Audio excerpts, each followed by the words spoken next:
Bertemu kembali. Kita ke Bumi Kenyalang. Antara tumpuan berita hari ini, tenaga kerja dalam sektor perdagangan sawit. Untuk itu langsung bersama Buma Win di sana. Buma, silakan.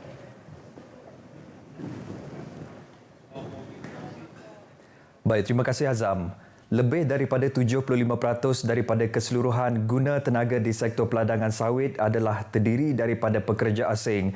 Menurut Timbalan Menteri Perusahaan Peladangan dan Komoditi, Datuk Willy Mongin, walau bagaimanapun, bagi tempoh Januari hingga Mei 2022, purata kekurangan pekerja di sektor peladangan sawit adalah dianggar sebanyak 54,190 orang. Menurut Timbalan Menteri Perusahaan Peladangan dan Komoditi Datuk Willy Mongin, pengurangan kemasukan pekerja asing itu telah mengakibatkan industri sawit negara terpaksa menanggung kerugian mencecah 10.46 bilion ringgit bagi tempoh 5 bulan pertama pada tahun ini. Beliau berkata demikian ketika merasmikan sesi penerangan dan dialog guna tenaga di sektor perladangan sawit di Bintulu. Sesi tersebut membolehkan pihak industri di sektor sawit mendapatkan maklumat serta perkembangan terkini, terutamanya berhubung isu guna tenaga yang melibatkan tenaga kerja asing, isu pemerdagangan orang dan mekanisasi ladang. Kerajaan menerusi Kementerian Perusahaan Peladangan dan Komoditi sudah mengambil pelbagai inisiatif bagi memantau dan juga mencegah buruh paksa serta terus komited untuk menghapuskan buruh paksa termasuk dalam kalangan kanak-kanak melalui ratifikasi Konvensyen Asas Pertubuhan Buruh Antarabangsa ataupun International Labour Organisation ILO. Tambahnya, untuk memantapkan lagi industri sawit negara, kementerian juga komited bekerjasama dengan kerajaan negeri agar industri sawit berjaya sampai ke satu tahap membanggakan. Sarawak berhasrat untuk memperkukuhkan industri agro bagi meningkatkan tahap ekspor produk makanan sekaligus meningkatkan daya jaminan makanan di negeri ini. Menurut Menteri Pemodenan Pertanian dan Pembangunan Wilayah Mandrit, Datuk Seri Dr. Stibarundi Utom, kementeriannya kini sedang memberi tumpuan khusus terhadap pembangunan agrokomoditi dalam aspek pengeluaran produk-produk yang berpotensi untuk diekspor. Ujarnya penekanan itu juga merupakan pelan kontingensi Sarawak bagi mengekang isu jaminan makanan sekiranya rantaian makanan import dari luar negara terputus akibat faktor-faktor luaran seperti isu ketegangan geopolitik di antara beberapa buah negara ketika ini. Selain itu, usaha ini turut memberi peluang golongan peladang tempatan untuk dinaik taraf sebagai usahawan agro agar mampu menjana pendapatan lebih lumayan pada masa akan datang. Beliau berkata demikian selepas menghadiri majlis menandatangani Memorandum Persefahaman MOU projek pembangunan kawasan ternakan udang seluas 286 hektar di Rambungan Matang antara Pertubuhan Peladang Negeri Sarawak PPNS dan Seahorse Corporation Sendirian Berhad yang diadakan di Kuching. Kerjasama ini yang turut disokong oleh Manred diharap akan meningkatkan penglibatan peladang-peladang tempatan dalam industri penternakan serta pengeluaran produk berkualiti berasaskan udang untuk pasaran global.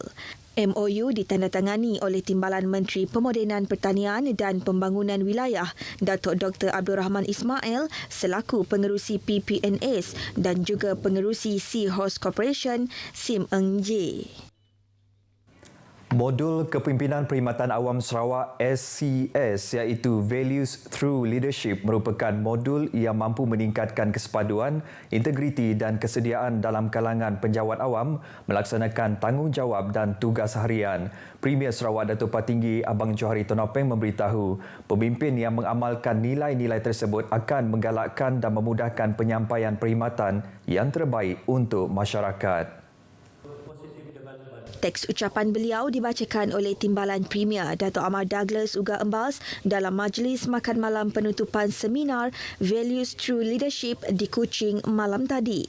Beliau berharap melalui modul tersebut, peserta akan memperoleh manfaat dan mengukuhkan kemahiran kepimpinan mereka. Seramai 350 orang pegawai SCS telah berjaya menghadiri seminar sehari tersebut. Dato' Amar Douglas turut melancarkan modul tersebut dan menyerahkan dokumen pelan anti rasuah organisasi Jabatan Premier Sarawak kajian separuh penggal kepada semua agensi di bawah jabatan tersebut. Malaysia bergerak sejajar dengan sentimen global berkaitan agenda kelestarian dan Sarawak merupakan antara negeri yang menerajui inisiatif berkenaan. Timbalan Premier Datuk Seri Dr. Sim Kui Hian berkata, antaranya ialah Sarawak meletakkan 3 tonggak utama strategi pembangunan pasca COVID-19 2030 berpaksikan kelestarian alam sekitar. Kawasan hutan dan alam sekitar negeri ini juga merupakan kawasan utama serapan karbon dan titik panas biodiversiti. Sarawak juga katanya komited dalam pemeliharaan 6 juta hektar kawasan tanah untuk hutan kekal serta 1 juta hektar untuk kawasan terlindung sepenuhnya. Beliau berucap merasmikan pameran seni Chem Sain di Kuching hari ini. Selain itu, jelasnya Premier Sarawak Datuk Patinggi Tan Sri Abang Johariddin Openg juga telah mengumumkan rangka tindakan kelestarian Sarawak untuk membantu agensi kerajaan, sektor perniagaan dan komuniti di negeri ini dalam mencapai sasaran kelestarian selari dengan matlamat pembangunan mampan pertubuhan bangsa-bangsa bersatu. Murid dan guru di Sekolah Kebangsaan Ulu Segan Sebauh Bintulu bakal menikmati internet berkelajuan tinggi dengan adanya pemasangan kabel gentian optik di bawah projek rangkaian jalur lebar terbuka berkelajuan tinggi luar bandar Sebauh. Menurut Pengurus Besar Lembaga Multimedia Sarawak Dr. Zaidi Razak, projek tersebut melibatkan pemasangan 130 km kabel dan peralatan telekomunikasi yang meliputi 60 lokasi luar bandar termasuk rumah panjang, sekolah dan agensi kerajaan. Katanya projek berkenaan adalah selari dengan misi kerajaan mencapai objektif ekonomi digital Sarawak dan mengurangkan jurang digital antara kawasan bandar dan luar bandar. Projek tersebut akan membolehkan penduduk luar bandar Sebauh menikmati sambungan internet yang lancar sehingga 100 Mbps dan pada masa ini purata penggunaan serentak harian ialah 1,418. Dr. Zaidi Razak menyatakan demikian semasa sesi lawatan ke sekolah berkenaan semalam. SK Ulu Sengan baharu yang dibina dengan kos RM26 juta dan dijadual beroperasi sepenuhnya selepas dilengkapi dengan perabot dan kelengkapan sekolah Oktober ini.